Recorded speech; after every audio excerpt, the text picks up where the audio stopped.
After studying African history for over a decade, one of the significant lessons I've learned is that the mass enslavement of African people had far-reaching consequences beyond the obvious ones often highlighted in public discourse. There are other aspects that go unnoticed, and one of the most salient issues in my research is the use of inappropriate naming conventions advanced by Western scholarship and the diaspora. These conventions are frequently employed, even by ourselves, without fully recognizing their negative undertones. Today, I aim to shed light on how modern language corrupts African history and culture. Throughout my journey, I've come to acknowledge that I am both a victim and a perpetrator when it comes to perpetuating the inappropriate language of Western scholarship. Although I strive to be cautious and avoid certain naming conventions and concepts, my education and association with Western civilization make it challenging. This is a predicament faced by students of African history, demanding a double effort to maintain a proper historical perspective. I have been grateful for the corrections and insights received from those directly connected to the continent.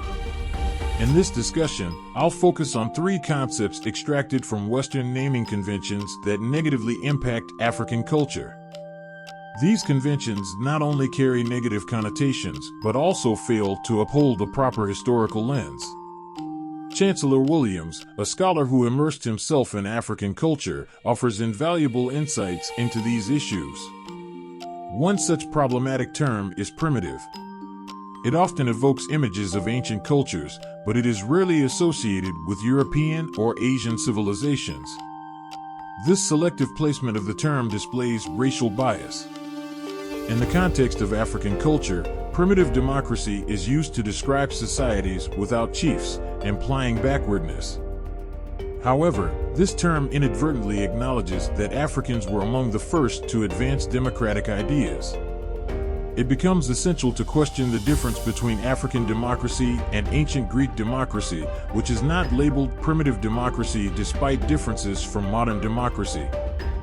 The term animism is another example of an inappropriate naming convention. It reduces the complexity of African religion, carrying negative connotations of paganism, backwardness, and barbarism. Chancellor Williams argues that the blacks' belief in one universal God and the existence of a complex theology predates history. The same concept in Western religions is often expressed with reverence, highlighting the bias in naming conventions. Furthermore, Western scholarship tends to misrepresent the so-called Egyptian Book of the Dead. Upon deeper examination, it is revealed that it should be translated as the Book of Coming Forth by Day, which refers to the safe journey of the human spirit from the tomb. This change in interpretation alters the entire meaning of the text, emphasizing how modern language can distort African culture. Though these language conventions can be traced back to invading African ethnic groups, the larger issue is how they distort the historical narrative of Africa. Recognizing and being aware of these obstacles can help us navigate African history and approach it with a more accurate historical perspective. In conclusion, studying African history has taught me to critically analyze naming conventions used by Western scholarship and the diaspora, and to be cautious about perpetuating inappropriate language. It is crucial to challenge these conventions and strive for a more accurate representation of African culture and history.